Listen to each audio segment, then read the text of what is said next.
How do you think about Python ecosystem today, the Rust ecosystem, and the Go ecosystem? The Python ecosystem is a lot of infrastructure, a lot of provisioning machines. Rust, I think if you work with binary data, if you build a load balancer, you build a database. Go, in particular, I think it's just a good language for building web services and really kind of only web services. Speaking about AI agentic coding, how are you using them? I had Claude build me my perfect control system to get my logs and visualize what's going on in production. And I would never have done this before just because it wouldn't have worked. Why have you become so much more positive about these AI coding tools? So the biggest thing is that Armin Ronacher is a widely known open source contributor and the creator of Flask, a popular Python web framework. He was also engineer number 1 at Sentry and is now building his own startup, making heavy use of AI tools. Today with Armin, we cover why AI coding tools are making the choice of programming languages more important and not less. Python versus Go versus Rust versus TypeScript, and which languages to use for startups and why. What Armin learned about error handling after 10 years at Sentry, and why type-safe languages like TypeScript don't seem to reduce errors, and many more. If you're interested in understanding more about the strengths and weaknesses of programming languages, how LLMs are changing how startups are built, or want to know more about error handling, this episode is for you. This podcast episode is presented by Statsig, the unified platform for flags, analytics, experiments, and more. Check out the show notes to learn more about them and our other season sponsor. Let's jump in. So, Armin, welcome to the podcast. Hi, happy to be here. So let's talk a bit about programming languages. You've been very deep into Python for many years, well over a decade, and now you touched on other languages. But with Python, how have you seen the Python itself change? And can you give us for those of us who are not as in-depth in Python, give us a bit more detail about the 2 to 3 migration drama, which I think if you work with anyone who worked with Python, you've heard them moaning. I was at Uber when this happened, and there was a lot of back and forth, a lot of delaying. It seemed very rare for across any languages to see what happened from Python 2 to Python 3, which seemed like breaking changes, lots of disagreements, some people just a lot of very competent and good engineers wanting to stay on the kind of 2, which is lower than 3. So what happened there? Yeah, so fun fact, this year was the Python documentary, which Guido invited me to be part of, which was very nice. And I had... That documentary had a segment on it, on that Python 2 to certain 3 migration, and that basically made me go back in time just to remember all of it. Because in many ways, my memory was also incredibly fuzzy and hazy. I also remember certain parts more than others. So if you really want to go into the deeps of Python 2 to Python 3, look at the Python documentary. It has a whole segment on it. But I think in retrospective, I think you can't do it anymore. It was just at this moment in time, it didn't kill Python, but I think it could have, right? If people didn't put a lot of energy in to actually make that migration work, it could have been quite problematic for the language, because if you go back to Python 3.0 and 3.1 and 3.2, there were so many missteps in the original library designs and decision to be made. And so, as someone who maybe hasn't participated in this originally, you have to consider that Python started out with just basic byte strings like C. Eventually, it gained Unicode strings as an option. So you did a U in front of the string, and it became a Unicode string. And Python 3's biggest motivation of existence was to be a lot more strict about strings and move everything to Unicode. What wasn't quite anticipated is that migration was a little bit more nuanced in practice than designed, right? There was a very simplistic view of what Unicode looks in the real world, and that just it didn't look like that. And I actually think that Python's messy Python 3 migration also had a really positive impact on other ecosystems like Ubuntu, for instance, because there were 2 things sort of happening simultaneously. Python 3 got a little bit more a bit more lenient to working with non-Unicode data. But also a bunch of the situations where Python made it very hard to work with Unicode was actually all kinds of configuration issues. So I remember not every Linux had UTF-8 everywhere. it was still very common for you to connect to university network and not find a UTF-8 Linux, which had all kinds of really funny things on a file system, right? Sort of these things converged a little bit, so the Unicode story got better. But you had millions of lines of Python 2 code that couldn't work on Python 3, and the initial assumption was you just migrate once and then you Python 3 and you're good, and that's not what happened. We had to maintain libraries simultaneously for Python 2 and Python 3 for many years. And for instance, I remember meeting at the Python Language Summit in Florence, where I proposed to bring back the U prefix on Unicode strings so you can have them optionally, because I noticed that if they were there, I could write code that supports both Python 2 and Python 3. And I still remember there was a huge pushback. It's like, why would you even want to maintain a library for both 2 and 3? You should just move to Python 3 and then make everybody move like that. But that just doesn't work like that. So what really made the Python 3 migration ultimately work was a lot of effort put in by a lot of people, and just a more realistic look into that you have to. It took 10 years, right, or more even. You have to just support both versions in one form or another. That is what made it work. But I think the Python 3 migration also left a pretty important data point for future languages to approach this better. And I remember Rust early on specifically pointed at the Python 3 migration to demonstrate why it wants something like an addition system, or I forgot what it's called originally, but basically a very targeted opting into new features or opting out of old features, so that you can have code bases even within the same project from different versions. Nice. And speaking of the differences in programming languages, you mentioned Python was your favorite language for a very, very long time. Later, you helped introduce Rust into Sentry, partially for performance reasons as well. And now you're also playing with Go. How would you compare these languages? And when you think of a language, what is your mental model of what is this language good for, not good for? What would I use it for? I wrote a bunch of blog posts that are not quite about languages, but they're sort of about my general split brain in a way, because I have two programmers in myself. One is I like building cool open source software that hopefully thousands of people use, and put a lot of handcrafted efforts into it. It's like the Swiss watchmaking of source code writing. And there is I care a lot about the language, I care about a lot of the API and everything. But then when you build a company, when you build a product, none of that matters. Is a write once, run many times code, but not a write once, write many times against your code, right?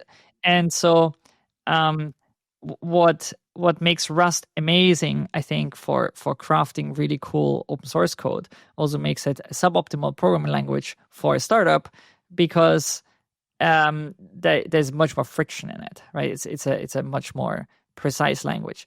It's a great lift up compared to C++, which is in many ways what the alternative would have looked at Sentry for binary file processing. But it's a much less capable language for a startup when it comes to rapid iteration. Can you give examples of this friction? Compile times. Rust compiles so incredibly slow. Speaking about tool choices at startups and scale-ups, here's a friction point that hits most growing teams. You're running feature flags in one tool, analytics in another, and trying to debug user behavior in a third. When you want to know if a feature actually improved conversion, or if something that you shipped is causing a bug, you need to manually stitch together data from these different dashboards and then hope that the user segmentation matches up. Most things end up in this situation. You ship feature to 10% of users, then wait a week, check 3 different tools, try to correlate the data, and you're still unsure if it worked. The problem is that each tool has its own user identification and segmentation logic. That's where Statsig comes in. Statsig is our presenting partner for the season, and they've solved the tool integration problem by building everything with a unified platform. Instead of stitching together point solutions, you get feature flags, analytics, and session replay, all using the same user assignments and event tracking. So you ship a feature to 10% of users, and the other 90% automatically become your control group with the same event taxonomy. You can immediately see conversion rate differences between groups, drill down to see where treatment users drop off in your funnel, then watch session recording of specific users who didn't convert to understand what went wrong. The alternative is running ETL jobs to sync user segments between your feature flag service and your analytics warehouse, hoping the timestamps align, and then manually linking up the data that might have different user identification logic. That's a lot of work. Statsig has a generous free tier to get started, and pro pricing for teams starts at $150 per month. To learn more and get a 30-day enterprise trial, go to statsig.com/pragmatic. That's a huge factor. You write a lot more code compared to Python. You spend a lot of time thinking about types. I love types. I think they're great. But certain things are incredibly hard to express with types, and I don't even have to think about it in Python, right? Working with dynamic, and I think one thing to consider here is like the dynamic and static languages sort of have aligned a little bit more over the years. I remember the dynamic keyword landing in C# was a great thing because it showed people they can have a statically compiled language with like opt-in dynamic runtime typing, for instance. And TypeScript took that entire idea and sort of applied it to JavaScript. So you have you can have both worlds in a way. But Rust is like very straightforward. It's like there's just static types. And if your problem is a dynamic type problem, then you're basically going to create your own dynamic type wrapper left and right. It is also that the borrow checker, as great as it is a huge problem because it doesn't allow to express certain things that other programmers expect there to be, like adjacent borrows. So you cannot have a struct that borrows into itself. Coming from C++, there's like, why the hell? Like, why does it do that? Here's my problem. I want to solve it. And the compiler says no. It's like, no, you're wrong. It should work. So that is like, you can run yourself, you can program yourself in the corner where it's like incredibly hard to come out. So I think from that perspective, there are a lot of problems which are not Rust shaped. There are a lot of problems which are in fact Rust shaped, but a lot of them are not. And so one of the reasons I'm using Go right now for the new company I'm working on is because it is a very pragmatic language. And if pragmatism is what you're after, then why not? And you can expect it to hang around, and it's not super sexy. And it, like worst case, even if Google stopped maintaining it, you can imagine there will be dozens of other people who want to keep it alive. Even modern Java is actually an awesome language. Like it has virtual threads. It makes me happy. Like I don't have to deal with promises all the time. So I have, I think, a much more pragmatic view when it comes to what a company should build its stuff with, because the focus is not so much the code, it is the product that you're building. So you're now doing a startup. Is it a few people? Is it yourself? So at the moment, it's me and a co-founder, but we just started hiring. And I also like it's me and a co-founder, a bunch of Claudes and a bunch of codexes and everything. So like the world has definitely changed in the sense that there's an army of interns that also now writes code, and that has also changed the way I'm looking at things. So now it's you and your co-founder with the startup. You've got an army of Claudes and codexes, and you're expecting to grow the team, to hire as you've settled on the technologies you said in this case. This is a lot of it will be Go. But what does a programming language need to give you? And for example, like why was Python is very flexible. Okay, it's a bit slow, but you said it was a good choice. What made you say like, yeah, Go is this good middle ground between Python and Rust and so on? Yeah. So right now, I think if you build any company at all, you're going to end up with Python in there if you want it or not.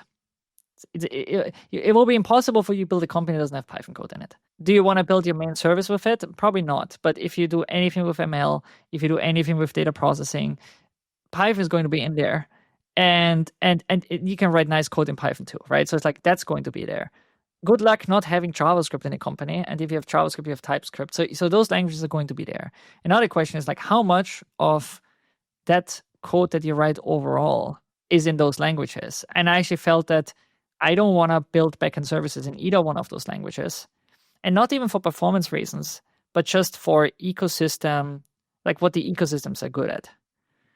In my particular case right now, a big part of what I'm doing at the company is parsing emails. And that's just not something JavaScript is amazing at. It's something actually Python is quite good at, but I think at scale, is Python a good choice here? And I looked at it and I made the decision that I wouldn't. And from the experience of sort of doing Rust in that space at Sentry, I felt that like I can totally imagine that at scale, like Rust will make its way back in, but at the moment, I don't think that that's the right trade-off. And so I And looked when at you say Java and at Go. scale, this is just thinking about when you will have to process huge amounts of data, lots of processes running, and so on.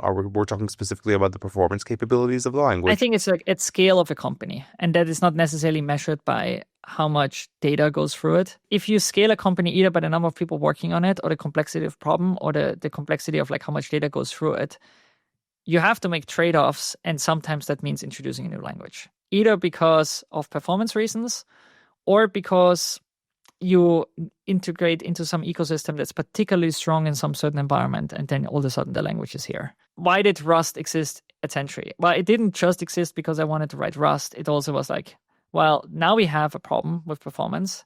How are we going to solve it? And on the one hand, it was like, well, we could probably write a Go service here, but I didn't want to maintain another service. So Rust was a pragmatic choice of embedding it in Python.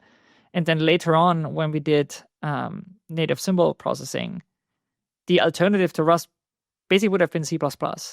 And from my experience of working with C++, we used C++ on that project first. We just had a lot of crashes. And I just didn't feel like I want to maintain that. And so then there was no choice of using Go because there was no Go ecosystem. So unless I would have built everything from zero, it wouldn't have worked. But Rust was growing, and Rust had the same problem in the compiler. So the Rust ecosystem for debug files was really good. And there was another company also working on it, which was Mozilla at the time. So there was already two shared interests in this. And that was a really pragmatic choice, even though the language was Rust. Then maybe we overdid it a little bit by putting Rust into places where it wasn't the most optimal choice, like the ingestion system. I think at this point probably wouldn't make that decision again. But it would have been non-pragmatic at that moment to say, like, you know what we're going to do? We're going to go into corner for like 9 months, and we're going to build this all in this now.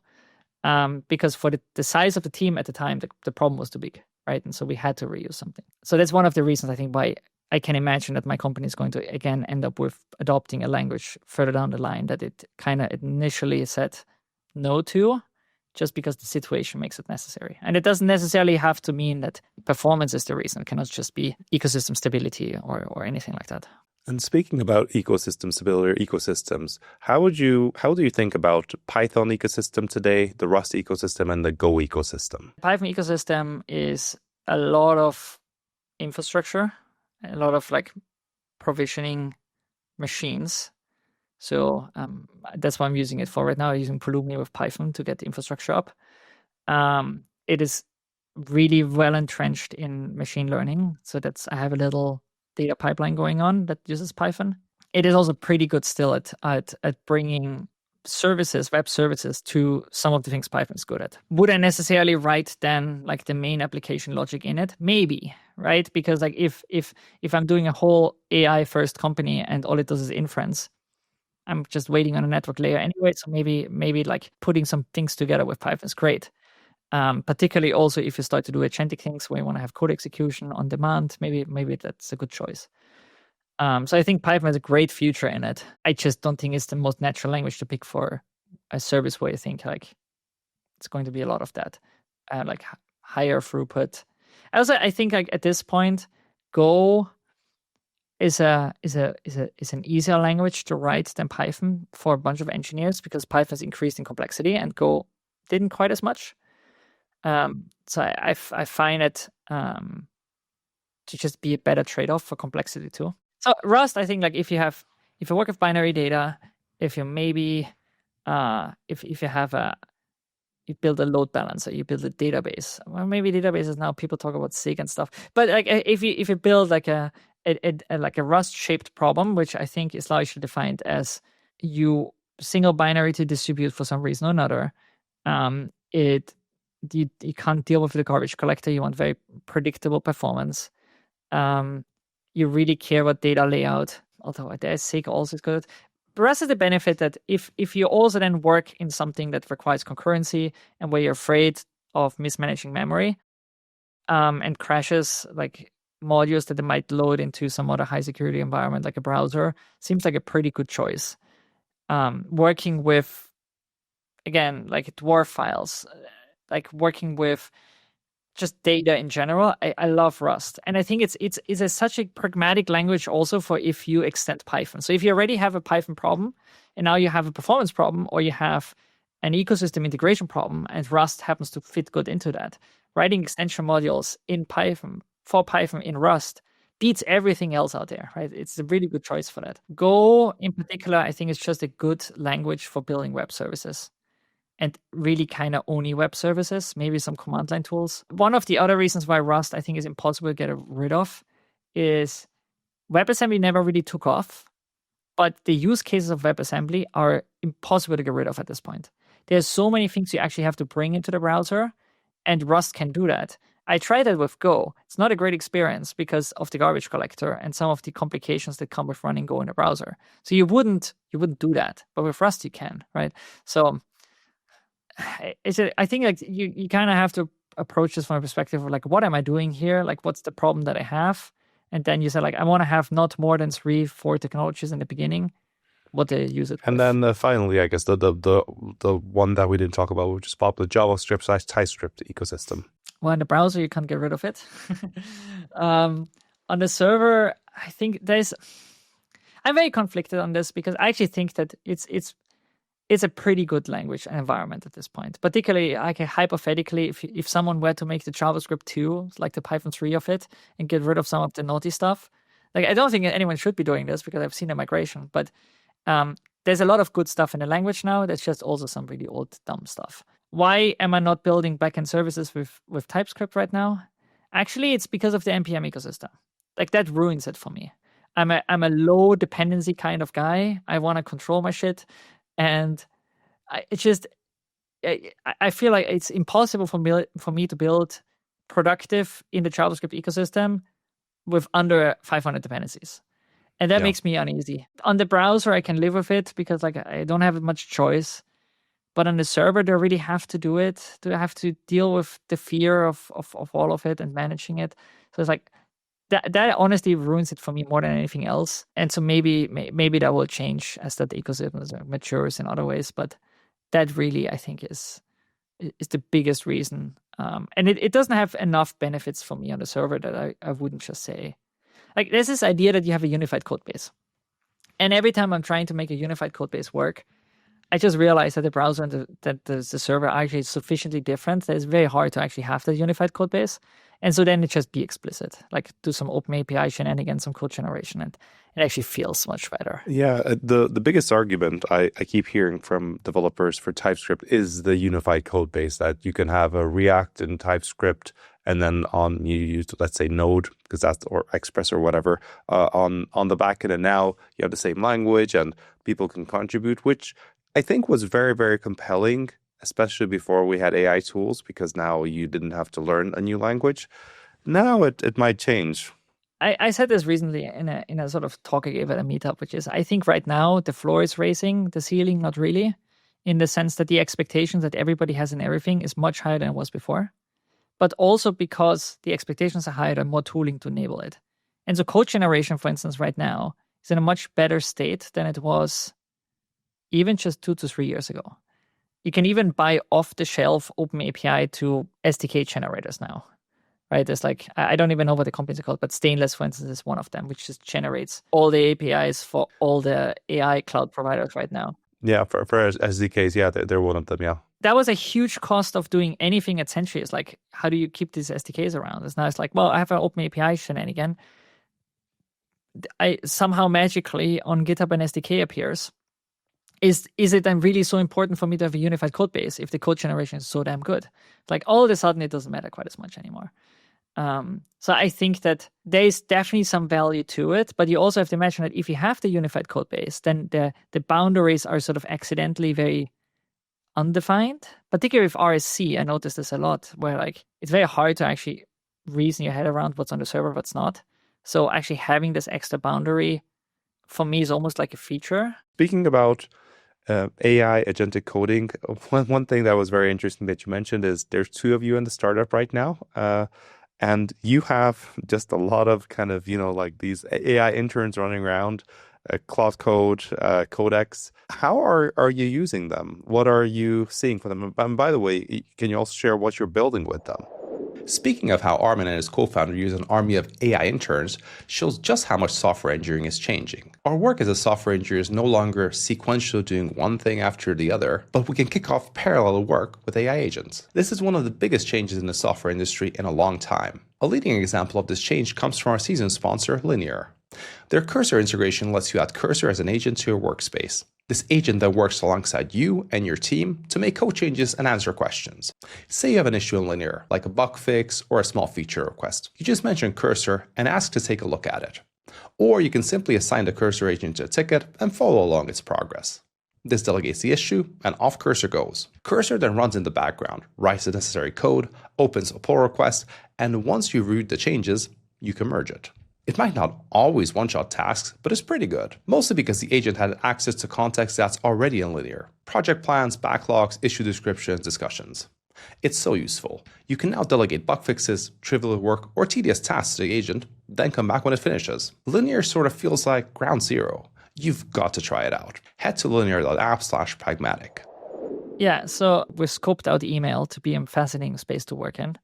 And so you can kind of imagine what the kind of problems are that you have when you work with emails in one form or another. And maybe a little bit of why we went into email is because one of the things that is very evident now of the biggest shift in at least my lifetime, what's capable with computers, is that natural language processing is now available at scale in many languages for a reasonable amount of money. And that, for instance, is a good reason to go into email, because email is all about natural language and there's a lot of good data in it, but it has been very hard to work with the data in the past. If you read my blog, you know that my opinion on AI stuff for programming was incredibly negative up until February, March, where it slowly moved around. And then in May, I was like, holy shit, nothing is going to be the same anymore. And one big reason why I'm actually so bullish on this is because when you think into, and actually think like, it doesn't really work that well for teams today. I think maybe there are ways, and I'm going to see as I'm scaling out this company, like how this is going to work at scale. But one of the reasons why I think it will actually be really good is because if I look over the years of all the stuff that I wish I would have been able to do, I just didn't have the time for it, and I had to make this explicit decision not to do it. That I have too many cases of this, right? Like I remember we were reworking the grouping algorithm at Sentry. The grooving algorithm, what is that? It's like making sure that two errors which are very, very similar are grouped into the same group. A grouping, yeah, got right? it. It's like it's a data problem at scale, but it's also one with very specific data. Yeah. And so we spent like 3 weeks building just a basic visualizer for ourselves to figure out if the new algorithm works better than the old one. Yeah, but today, I know for a fact that I get this tool in 30 minutes on the side from Claude. It's around 5,000 lines of code, and it looks better and has like pretty UI and everything, right? So these sort of, there are many projects that didn't go anywhere because the legwork needed to build yourself this bespoke tooling to even be able to pull this project off, like a migration system or something like this. It's just too much, right? And so that's, I think, one of the big changes that I'm noticing for myself is that I have so many better tools around now that just make it much better to work with. I have at the moment, I moved from Terraform to Pulumi for one of the services just to see how that goes, and I had Claude build me like my perfect control system to get my logs and visualize what's going on in production, and I would never have done this before just because like it wouldn't have worked. Now the big question is like, how well does it work on a main code base, right? My co-founder is not a technical co-founder, but that doesn't stop him from using Claude or Codex now. And it's actually great because it means that even someone who maybe you normally, like in certain stages of a company, there's a bunch of stuff where you wish you could do something, but it actually requires maybe more coding skills than otherwise, right? And so there's an entire code base where I basically don't look at, which actually validates a core part of the feature that we're working on. And it's just vibes, and it works. It's not pretty, but it's not necessary because like the whole point of it is figure out like, is this the experience that we want? And this is great. And then the thing is like how much of the code that I'm writing, which I feel like this is going to be a foundation of what we're doing, is at this point agentic. And like I guarantee you it's more than 80%. And it's like there's very delivered code which is not written this way, or like where I like really put a lot of effort into it. But most of the code that exists in this code base is not so important. It's a bunch of API endpoints. It's a bunch of open API specifications. It's a bunch of run-of-the-mill pieces of code. They should look nice. They should pass all the tests. They should follow exactly the architecture that they want. But if you were to compress them down and say, like, what's the actual information contained within them, it's very little, right? And so with the right approach, you're actually very productive with these. What made you so negative or like just like pretty negative up to around February or so, the things that you were just really skeptical about? And then why have you become so much more positive about like these AI coding tools or agentic coding, right? The biggest thing is that it actually now starts doing work that I hated doing, but I know I had to do. So that is like, as an example, yesterday, I really had to figure out why one of like the endpoints that I have running there in production didn't work quite as it should. And it was not a problem of the error in the code. It was a problem of AWS permissioning and like there was a chain of 3 things that I did wrong. Yeah. That all resulted in it couldn't do what it was supposed to be doing, right? It was, like, first there was an IAM permissioning error, and then there was a whitelisting error in a different system, and then the final fuck up was I forgot what it was, I think, but the final fuck up was also something with, maybe that was actually a logic bug, but the point is it was one error and another error, and you couldn't see them all at once. No. And I was also busy doing something else, and I was looking at it like, I know I need to debug this, but it's if I'm going to do this now, it's going to take me at least 2 hours. But it didn't matter because Claude was doing a lot of it. Like, I still had to copy paste a bunch of things from the logs, but it knows so much because it has world knowledge access. It can combine a bunch of things together, and I could make progress on the thing I was doing while it was also fixing and debugging this production issue. And that is a significant improvement. The same thing with one of the things I hated the most was creating repro cases. But I know that every time I got a good repro case, I enjoyed it so much more, right? And now I can say, Claude, make me the repro case for this. This is roughly what it looks like. Let's not try to fix it. Let's figure out, like, how do we get this one function that I can keep calling in a loop? That is what we're trying to figure out here, right? So I was not able to get that experience out of Cursor, even with the agentic mode, prior to May, April. But that was really what changed my opinion on it. And then as I started going deeper and deeper into, okay, now that I know that I can do this and I can do this and I can do this, I also got incredibly adventurous in giving it more things to do. And now I have a new sense of where it could go just by giving it the things I don't want to do, but staying in control of the things I do want to do. And that was the big shift for me, was recognizing that it can do that in a way. And so far, what are you seeing in what these agentic tools change about software engineering, and what are the things that don't change? Especially, you've been writing code for 20 years or so. So system architecture and like overall complexity and like how you build things in a way that something stays maintainable as it scales into a larger and larger company. There's a lot of experience in it. And I also didn't have all of that experience at any point in time. So I feel like this is one of the things where I really, like, as time went on, I learned a lot more, which gives me a benefit over my prior self that didn't have that. That is going to continue to be true. Now, there's an argument to be made that maybe Claude is like, and systems like this will help you and maybe can even bootstrap these sort of things around it.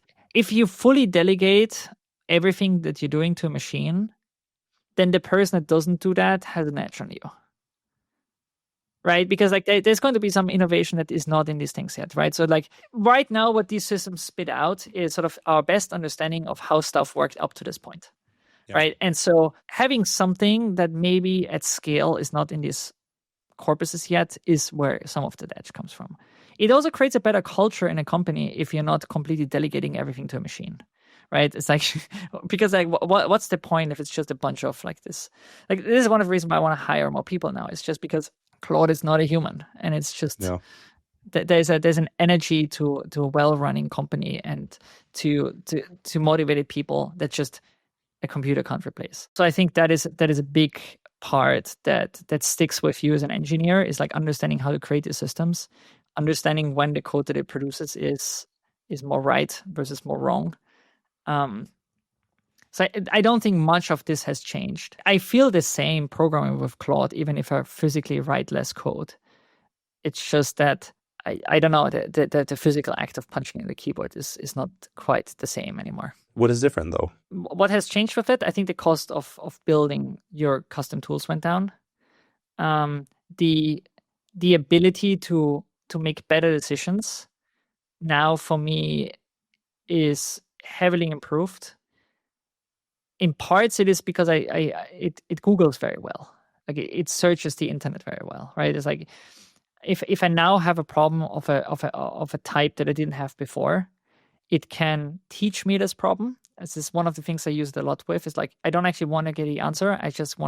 I also want the answer, but I also want to understand like why that's the answer, and it can do that, and it can put it into the perspective of it. I'm not very good with a lot of very complex math, and I found that every once in a while I need to do that, and having ChatGPT dumb it down for me helps me a lot. Right? It's like there's seemingly certain, if a problem is presented in a certain way, it works very well for me. If the problem is presented in a different way, particularly in a very abstract way in which you have it like in many papers, I'm not nearly as good as I should be, I think, for what I'm trying to do. But ChatGPT helps me grasp it quicker, right? So I think that's a huge change. The other thing that definitely has changed, and I even wrote about this recently, is that it brings a whole bunch of people into programming that didn't do this before. Yeah. Like I wrote about this before, but like I had a 4-hour conversation with a air traffic controller on a train who talks about how he uses ChatGPT and like how like he can even do some programming with it, right? It's like that's a programmer now. Yeah. Like he has a very specific problem. He wouldn't have programmed before, but because there's codecs in the ChatGPT subscription, he's able to solve some problems that he wasn't able to solve before. And that is a huge unlock, right? It's like we are going to have many more programmers just because as a byproduct of asking a question, ChatGPT is programming.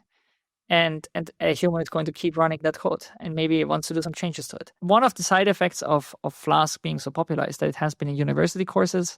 It has been in onboarding for new programmers in like boot camps and things like that.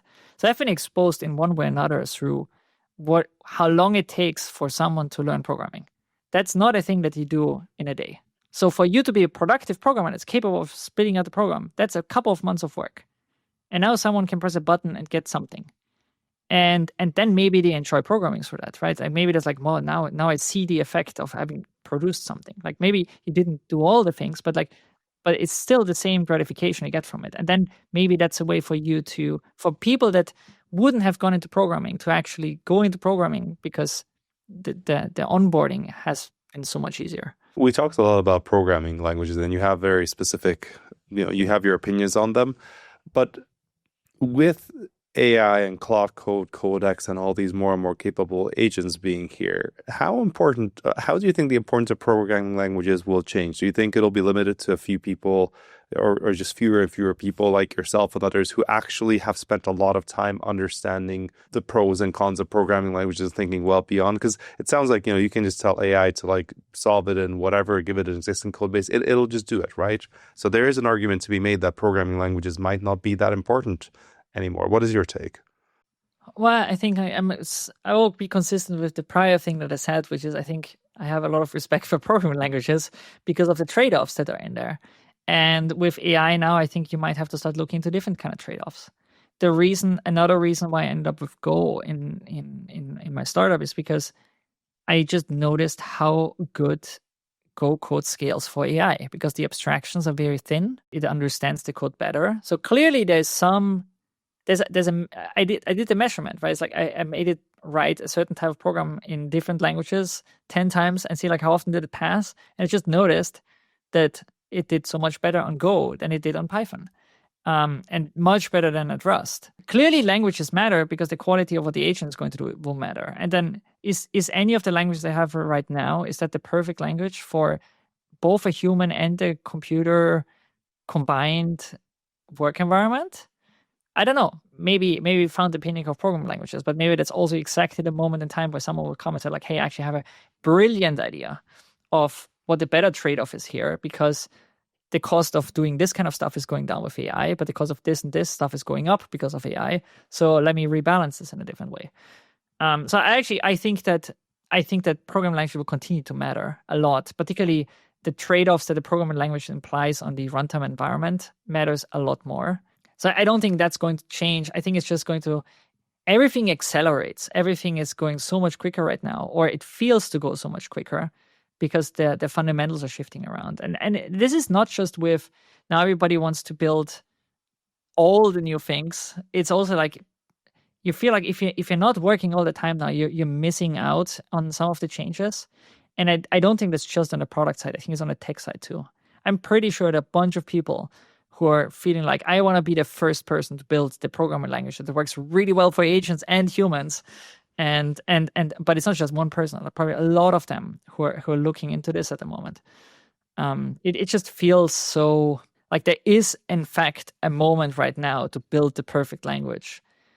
Or a better language that works in that environment, because we are probably not going to get rid of agentic coding. And what is the likelihood that all of the languages that we have right now are the best ones? Probably not that high, right? So it will be the same and different in many ways. And one thing not to be underestimated is that the likelihood that computers are just going to program and no human is going to be in a loop, I don't think is very high. I think the human will stay in the loop longer than we want, and in many more cases than we want. And so you cannot go down to say like, well, the optimal output is write a bunch of assembly code, because then nobody can review this anymore, right? And so if anything, the trade-offs will have to be like maybe higher level so that reviewing gets easier. Also, don't forget that the thing with assembly, right? Like one of the reasons we have higher languages is assembly needs to be different for every architecture type or every CPU type. Which is why, like Java was so popular in the early 90s. It ran on both Macs. But if I can just have the AI ported to my other operating system, they could make the argument that maybe that is not needed anymore. For myself, I don't think that's the opinion that I hold. Yeah. But it changes the cost of some of those things, right? Yeah. But you mentioned an interesting thing, which is how everyone seems to just be working all the time, which is this interesting contraction, how AI or these agents you can kick off and you could in theory go to sleep and have it just run in loops for you, and so you could work less. But in fact, we're seeing working more, and we now have this thing which is very amusing to observe, that AI startups in particular are increasingly demanding or advertising this 996 from 9 a.m. to 9 p.m. 6 days a week, especially in SF. They're putting it in the job adverts. They're posting it kind of proudly online that in the office at midnight or after midnight, people are still there and working hard. You share some thoughts on this as well on your blog. It caused quite a bit of stir, but what is your take on this? Because you did say, like there is a lot of energy right now. There's a feeling of like not wanting to miss out. Clearly, that's why these people are doing it. Yeah. So a handful of thoughts. One of which is I actually have to credit Peter Steinberger quite a lot of pushing me into agentic coding, because he worked at a company called PSPDF Kit, which is sold, and then I don't want to tell his story, but long story short, at one point he was kind of stopped programming, and then he fell and said like, hey, I found this computer which programs for me. And he said like he doesn't sleep anymore. He's like, I'm so addicted to it. You should try this in a way. Like he didn't quite say it like this, but it's like I'm skeptical, right? But the computer that does your work, you cannot sleep because of this. That's kind of so amusing. Yeah, it's like I realized like it does something with your brain if you do this agentic coding thing. Because like in the beginning, I felt like any minute I'm not having it running and doing something, I'm just wasting time right now. Right? It's like it was a huge part about it. It's like it's almost like a drug, right? It has this instant gratification of something happened. And you can kick it off again and kick it off again. It's like this. It is a slot machine, right? And so I think I attribute some of it to that. And it took me a while actually to come out of this way of thinking, because it's not very sustainable. Like there were a bunch of nights where I did through the night with agentic coding, not because I felt like I'm incredibly productive on something using from a startup. It was just like this is blowing my mind. just one more prompt. So I think like to some degree, because if you're so AI close, that probably also contributes. The other one is, I think everybody sees the change and wants to do as much as possible. I think the tricky bit with the 9 and 6 thing is that 9 and 6 defines a very, very specific kind of work regimen, which is you work 12 hours a day and you basically don't have a weekend. No. I never did something like that, even though I probably worked sometimes 80-hour weeks. And the reason for this is that I know that I cannot be productive all the time. If I work late at night, I will be shit in the morning. I have 3 kids. I have a wife.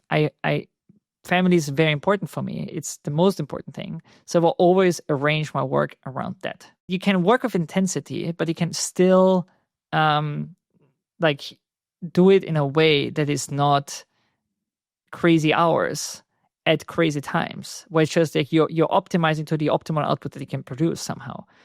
And I also want to say there's a huge difference between if you are the founder or if you're a very, very early engineer with a really good compensation system where equity means something to you, from most of the people who join a company later on, or where the company has no realistic path of their equity being worth something. There's absolutely no point in putting a ton of effort into something where only one person benefits from. And there's a lot of like subtlety to all of this. And what annoys me about the 9 and 6 part in particular is that they picked that word, which if you go back to why that naming even exists, is because of basically there's no subtlety to it. It's like you work 12 hours a day, six days a week, and you give up what is otherwise in your life. And I don't think it's a trade-off that anyone should make at any point in time, because there's more to life than working in a company, and that is not the thing that you should be putting on your flag, which has such a negative connotation because of exactly what it did, where people literally killed themselves over it, right? And like if you want to be a high intensity work environment, then say that, but be more, because in practical terms you cannot be a company that runs like that. You can only be a company where high energy people work and they build themselves up, but there's a limit to which you can do it, and you have to be transparent about what the cost of this is. And I've been in the industry long enough that I've seen many, many, many bad outcomes. And in particular, through my community, a lot of people even went down like psychosis and schizophrenia and a bunch of things, where your likelihood of going down that also increases during certain years with unhealthy behavior. Now, having worked at Sentry, which is all about error handling, or at core, you've probably seen tons of stats on most common errors that are coming up in different servers. What have you learned about error handling and how to build better software with fewer errors from a developer's perspective? So the biggest thing that I learned, and ironically hasn't really dramatically shifted despite the existence of tools like Sentry and their popularity, is that many of the ways in which errors are worked with just doesn't carry enough information, or only carries useful information for debugging in debug builds. And that's problematic because the most interesting errors don't happen in debug, right? Now, maybe this is changing a little bit with AI, because like the cost of producing a reproducer from not perfect information might go down. So that maybe there's a counter move to that. But I really felt that as a language designer, as a VM creator, you should put a lot more emphasis on making sure that the errors can carry really useful information rather cheaply, even in release and in production runs. And so not a lot of ecosystems don't do that, which is very sad. And I think that the fact that Python had such great introspectability without further, like Python is a slow language. So if you already throw all your debugging tools at it, it doesn't get significantly slower. That actually was the reason Sentry existed. because Sentry was able to show local variables for Python. It had all this rich, powerful data that for many languages, even today, we're not able to do because the runtime doesn't support it, or the runtime effect of doing that is too high. And so that's the thing that I learned the most, is like your experience of debugging issues is so much better if you have rich information errors. And unfortunately, both language creators, runtimes often neglect errors, so they don't carry the right information. And the application and library developers often don't think about errors at all, or they capture them down in the wrong places, and then the useful stack trace is gone, all that sort of stuff. Because you think they're exceptional, they're not happening all that often. But unfortunately, every time they did happen, you didn't have enough data. So like just in general, like the design of errors is completely, it's not where it should be given how important they are. So that's one thing, but Sentry works across a bunch of different languages, almost all languages, right, these days, or at least the ones that are widely used. Have you seen interesting patterns between the types of errors or the frequency of errors of using languages? Basically, I'm trying to get to like how important is it to choose your language in terms of like having more correct programs. Well, different languages crash in different ways, and not just because of the language, but also what you build with it. And so, for instance, JavaScript at scale, like if you look at a lot of websites, errors all the time. The percentage of errors in JavaScript that actually are like meaningful is very, very low. Yeah, like whenever I open up my deep developer tools, and it shows you the errors and warnings, and like every single website or almost every. And that makes sense, because you very few errors that you can actually cause in JavaScript can crash your browser tab, for instance. Right? So it's like it's like on error resume next. You're hobbling along, like something is broken, but doesn't really like. But like the existence of an error in the console log doesn't imply that the website is broken. But for instance, like it might, like now the event listener might not fire anymore. So the click is a dead click, which is something that Sentry needed a session replay product to find, because the actual error that you would find in Sentry was insufficiently linked to user not being advanced on the page. On the other hand, if you have a computer game, it's written in C++ and it crashes, your session is over, right? And so the comparatively fewer crashes in computer games compared to all the nonsense going in JavaScript. But when they do happen, they're much more meaningful. And so it's very hard to say like error rates in different languages and so forth, because like the impact that these errors have is very, very different. So C++ code crashes in computer games shockingly little. Like the amount of traffic that Sentry gets from these is very, very low. But the usefulness of each individual crash report in C++ is so much higher. So it's a very complex topic at scale to say like, how does something error? Because it really depends on like, what does it take down? Obviously, there are certain types of errors that if you see them long enough, you feel like they really shouldn't happen. To some degree, there was a large-scale realization in the JavaScript ecosystem that type checkers could get rid of a whole bunch of class of errors, because at the very least, you have to explicitly check if this thing is nullable or not.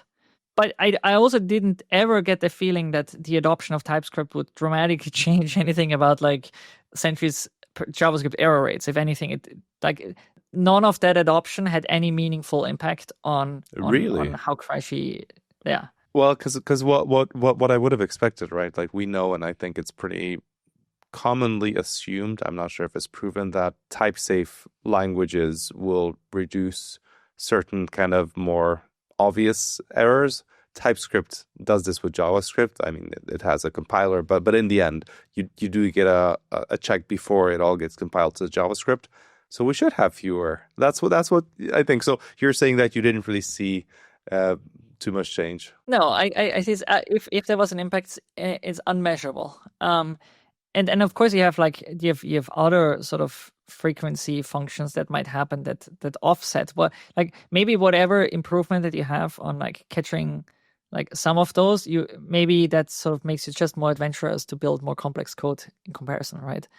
A lot of the time of Sentry was the SERP era of crazy complexity, and so then like many of the errors were related to not like was this nullable or not? But now all of a sudden it's a microservice that I'm talking to, and they have misaligned versions, and my type check actually didn't help me at all because someone decided that on a network layer it's now null anyways, right? So the increased complexity of many of the software that Sentry dealt with over the years, I think you could have probably measured that. Especially, I remember the adoption of more and more complex things in the React ecosystem.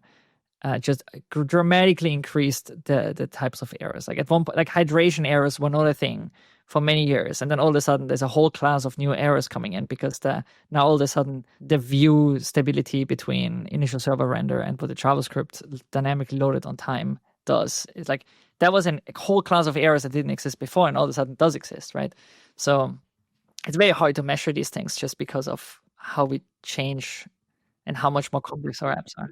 Yeah, so like you're saying that's true. Like before React, and like hydration errors are specific to React, but that whole error category just didn't exist. And then as React spread, they're kind of pretty common in React. So now you get technically you get more errors. It turns out to be a very safe business to be in errors because they're not really going down. Yeah, well, and then I think we can extrapolate it obviously with AI tools typically using the most popular frameworks or the ones that has the most training data, which is the most popular ones. So we're probably, and we'll likely see an explosion of code and deployments. So yeah, it's probably good business. But having been in the errors business, how did you change your or at the team at Sentry? How did you change your approach to building software with errors in mind? Were you more aware of it? Did anything change at all? Because it's interesting, you've had such good insight into like all the, I'm going to say mistakes. They might not be mistakes, but we can say, error is generally not a positive thing, but you've seen all these things come through. So did you change how we develop software? Yeah, you would think that working in an observability company makes it great at building observable products. And the reality is that there's a reason errors are an afterthought, right? It's like you almost have to force yourself to take care of this 5% case or 1% case, right? And that's a continued problem. Like every pull request in a way, you are now like, okay, now it passes. So we have dealt with this. It's like, are you going to put the extra time in to also make sure that if it like now fails, that it reports the error correctly? I don't think that Sentry's code is more correct for error reporting than any random other code out there is, because the act of taking care of good error reporting is a deliberate act. The act of like good logging is a deliberate act. The act of good metrics reporting is a deliberate act. And you will train that muscle a little bit over time. But I think like you maybe get 50% better, 100% better at it, which is still very, very low. We should get like 1,000% better. Like it's like that's where we would see the improvements. Like if every single, like if 90% of errors are really like error cases are really well reported, like that would be really good. But like that's a really massive lift.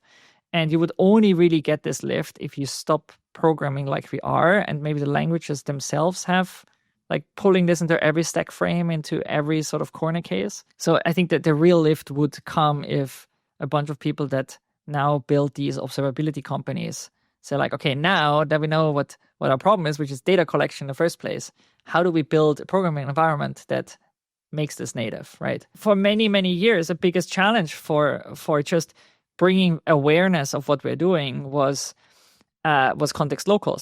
What is context local? There's an excellent talk by Ron Pressler, who wrote the original implementation of virtual threads for Java, who later worked on the Loom project to bring virtual threads straight into Java. Basically made a strong argument for the stacked frame. Like, what's so great about stack frames? Like, stack frames are amazing because they carry information basically implicitly with it. And he sort of demonstrated what you give up if you move to async await, where you basically chain together a bunch of promises to each other. And the immediate problem that we have if you start moving towards promises is that now it's very hard to carry through information through all of the potential paths that this promise chain would take you. So for instance, if you want to say like I have a correlation ID, which should be attached to every single log event, it should be attached to every single error event, that might happen as a result of this original thing I'm doing. With stack frames, super trivial. It's sitting somewhere in the stack. I will not lose it. I can walk up the stack and find it again. But with promises, now I need to have this chain together. And so context locals is what is called in some languages. In .NET, it's called the execution context. It's basically a hidden piece of almost like a thread local, but a much more narrow scoped one, which flows with the logical flow of execution. And why is this necessary? Because if you do something like OpenTelemetry, if you do tracing, if you do things like you want to have a correlation ID, you want to have it show up everywhere, right? And for many years at Sentry, it was like just talking to people like, hey, it would be really great to have context locals everywhere. And JavaScript, I think in the browser still doesn't have them. In the backend, it eventually got domains initially, then it got async hooks, and nowadays it's called async local storage. It sounds like to me, like as you said, like as an engineering team, let's say even at Sentry, your focus is to get the thing done. You test that it works correctly, and then when it comes to like errors, as you said, it's kind of usually an afterthought, either when it blows up or if you've got a lot of time, or if you really need to make it sure that it's going to work correctly. But with languages, programming languages, it almost sounds ironically that in many languages it's an afterthought, because as you said, if you thought it through better, saying, hey, at some point the program will crash or there will be an error, what can I do? And there's a context local thing that you talked about. I don't think it's an afterthought. I think it's deliberately not done, because you have to imagine like there are different kind of forces in a programming language that say like, what should the language do? And some of them are very clearly at odds with each other. So what's the problem with context locals? Well, they make every call slower, right? So now it's like all the people that want a faster language, they're like, well, now you got to make a really strong argument why you should be doing this. I remember one of the biggest fights over the years that sort of was hidden behind the scenes was on native platforms. Compilers at one point made a decision that we can get one extra register by basically using it's called the stack register. You would give up the last register to recover the stack frame for one extra register for other users, and then you would have to use a very complex dwarf unwinding system to recover this, right? So you basically say like, we're moving some of the complexity of being able to just at runtime walk through the stack to doing it delayed through a very complicated binary program, which is embedded in this debug information file.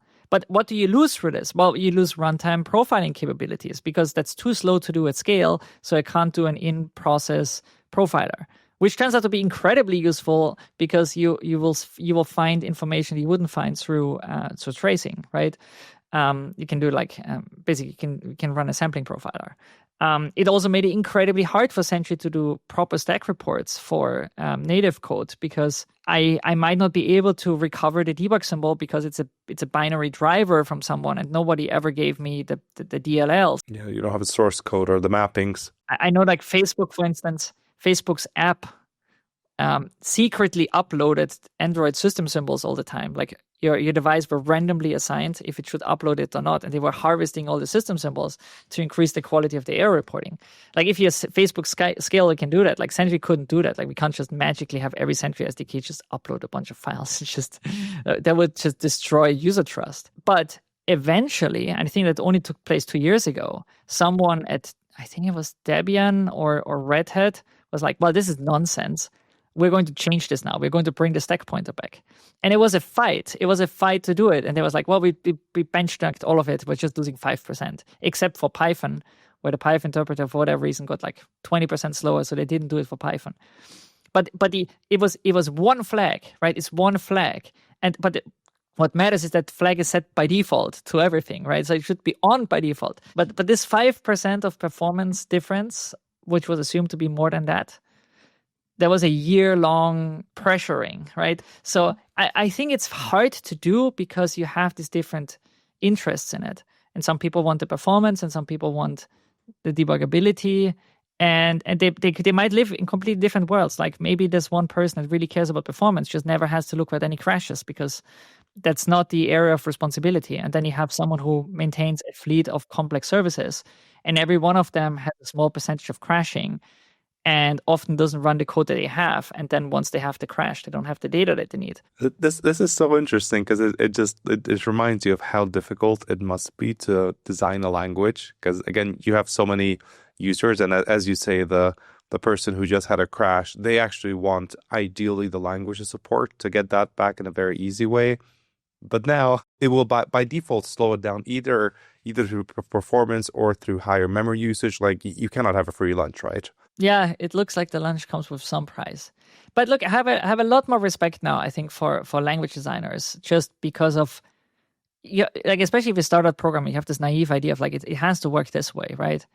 And then over time you realize like, oh, there are all these trade-offs you have to make, and some of them are really hard to quantify, and you might even have to make some very unpopular decisions. And there is no real right or wrong. That's just a lot of trade-offs, and maybe this is also why we have so many languages to some degree. But it is very fascinating to think about what some of these seemingly little defaults have in terms of what you can do with it, and then maybe what kind of people are going to pick your language. I thought Python was the most amazing language ever for building web services because I could inspect every process, and it didn't make it any slower. But now I know that's also why Python was slow to begin with, right? And so, what are some things that you've learned being an early engineer, almost like a founding engineer at a startup? And what is advice that you would give to an engineer joining a startup, a fast-growing startup right now, early on? Well, I can give the advice from someone who would have joined the company 10 years ago, right? Look, the situation changes all the time, I think. But my life in many ways is a very linear path where it's like there's an opportunity, I make a decision if I'll take it or not. It's like the secretary problem, but I'm kind of taking not too many attempts of it, right? Which is like, I just want to, like, the passing bar for me is, do I think that this is great? Do I want to work on it? And then maybe I take the opportunity to work on it. And for me in particular, I'm shaped like a person that is actually not a great employee because I don't necessarily go and fit a particular mold. My titles at Sentry in many ways over the years were, I didn't even associate with them in a way, right? It's like at one point it said, I don't know, software engineer on it, but I was like responsible for an office here with people underneath, where I sometimes felt like I'm a payroll provider, right? Like there were so many other things in it because like a small startup has this many, like now someone needs to deal with this stuff too, right? Like you need to hire someone to even just bring dumb things like this furniture into the place. If you join a company early, everything is in flux, nothing is well defined. And some people like that, some people don't like that. And I think you have to be just willing to experience new things if you start at a scrappy startup that particularly maybe comes from someone who hasn't founded a company before, hasn't been there when a company sort of grew from small to big. Because even now for me, I just realized again, oh, I kind of forgot I need to do all of this and this again. But that's if there are people that like that and people don't like that, and you just have to be aware of the consequence of this. And you have to pave the way for yourself somehow, either by being okay with just doing whatever comes up, or being incredibly ambitious and deliberately taking certain paths towards where you want to go, even if that might temporarily set you back in one form or another. And now you're the one who started a startup as a software engineer. You founded your startup with your co-founder. So far, how's it going, and how is it different to what you've expected? Especially that you were on the other side, right? You were an early employee inside a startup. You've seen a lot of things. Is it kind of like exactly as you expected, or is it just a different feeling? In some ways, I postponed the founding of the company many times, right? In my mind, at least, my recollection of early Sentry was like, well, there could have been a path where we didn't do Sentry, we did something else, right? And then after almost like 4 or 5 years already, like I remember like when my first, like when all my shares vested, I was like, is there a path where, because there was also Vercel was coming out at one point where it basically took Next.js and built an entire business around. It's like, hey, is there a path where you could take actually something like Flask and build a thing around it? So in some ways, there was like a multi-year preparation for me. So now it doesn't feel like, oh, it's actually different. It's just like, okay, that's the next logical step. Kind of, no, I wouldn't call them missteps, but knowing some of the decisions we have made at Sentry, I can now look at them and sort of look at them from a different perspective. I have different opinions now about the equity, about the consequences of equity, how to structure certain things. Like this time around, basically, I didn't start with, here's an idea for like a product I want to build. The reason I ended up starting this company with a co-founder is like we actually sat down and said like, hey, what do we want a company to be like? Why are we even in here for it? We already know that we're the kind of people that want to start a company, but this is just like, that's not an end on itself. Like that something should come out of it, right? And so I didn't do that last time. I just rolled into it. Now you can overthink it, obviously, right? But it's also, there were many moments over the years at Sentry where I felt like, well, actually it would have been great for us to think about some of those things. So now I'm thinking about them in the beginning. The experience primarily puts you there. I don't think you can sort of start out and say like, I'm going to do this. Obviously you can read a bunch of like stories of people that started startups, and then you're listening to all the podcasts and everything, and you hopefully get a better sense of it, and maybe to some degree over prepared. But having gone through it yourself versus just hearing from someone, like I read a lot of stuff about startups even 2015, right? I was sort of addicted to that thing, and still it feels very different now doing it versus if I would have done it 5 years ago, just because of my own inner the experience, sort of like how I feel about all of this, like which when I have a level of urgency versus where I just sit it out. Like the experience kind of puts you in a different position I would have done otherwise. I don't know if that's helpful, but that's I think mostly how I feel. Well, I mean, it sounds like you can get all the opinions, read about it, listen to stories, but it'll be different when you do it in the end, and it's hard to tell what ways until you do it. Yeah, and it worked for some people, but it wouldn't have worked for me. Like no amount of reading of anything would have sufficiently prepared me. Some people it might, right? Like particularly if you're well educated, like a person that grew up with the right values to have this intrinsically sort of put onto you. But that was not my education, right? My education was like just standard schooling, bunch of university, and then there's a whole world that I haven't been exposed to that sort of I had to learn in one form or another. And then just to close with some rapid questions, so I'll just ask and then you tell me what comes up. Of the programming languages, which one is your favorite? And I'm really interested to hear. It's Python, and two answers for why. One, because it gave me the career that I had, and so there's obviously a lot of emotional attachment to it. But also, it is a bad programming language for many, many aspects of like misdesigned and whatever. But it is incredibly pragmatic, and I just like that. And I kind of want to point towards many of the things that Cal Henderson did over the years. He was the CTO at Flickr originally and then Slack. PHP guy, right? But the pragmatism in which he used PHP was in many ways a pragmatism which I always like building product with Python. And it's like you don't really care if it's good or bad in that sense, like what you can do with it. And I could do a lot with Python, and I appreciate it for this. And then what's a tool that you love using, and what does it do? I will answer this as a not programmer. A tool I love using is a screwdriver. It screws. But the reason why I just love it so much, and I think it's one of the things that I learned over the years, like I never really had a good electric screwdriver. And then when we bought our apartment, I just bought really good tools, including a screwdriver. And it has increased my willingness to drill holes and assemble furniture and everything. And that by far is probably the most favorite thing that I have now. It's just a really, really good, well-manufactured screwdriver. I wonder if there's a metaphor there that will apply to development as well. Like, when you have good tools, you're actually a lot more motivated and willing, and you're more adventurous as well. Well, thank you for this chat. This was really fun. It was really nice talking about it. One of the most interesting parts about talking with Armin was how he went from being very negative about AI 6 months ago, and now he's building his startup with AI agents like Claude Code and OpenAI Codex.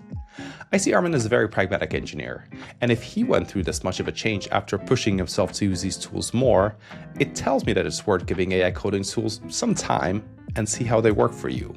For more observations on AI tooling trends, check out Deep Dives into Pragmatic Engineer, which are linked in the show notes. If you've enjoyed this podcast, please do subscribe on your favorite podcast platform and on YouTube. A special thank you if you also leave a rating for the show. Thanks, and see you in the next one.